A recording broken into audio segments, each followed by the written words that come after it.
Sveiki, aš Rodrigo iš Argentinos. Neturiu ką daryti ir sėdžiu prie kameros ir kalbu lietuviškai. Kodėl ne argentinietiškai?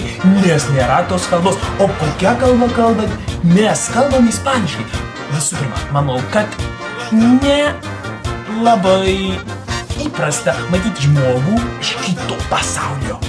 Nes čia kitas pasaulis, ne iš kitos šalies, kuris kalba lietuviškai. Lietuvių kalba yra ne tokia populiari, bent įmanoma.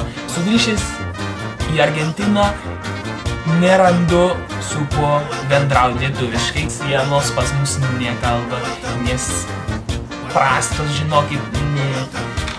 Ir sugalvoju labai neblogą idėją, tai yra kelti video kalbant lietuviškai.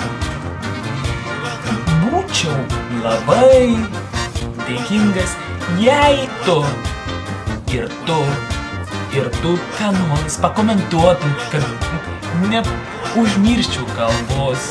Baigėsi man laikas.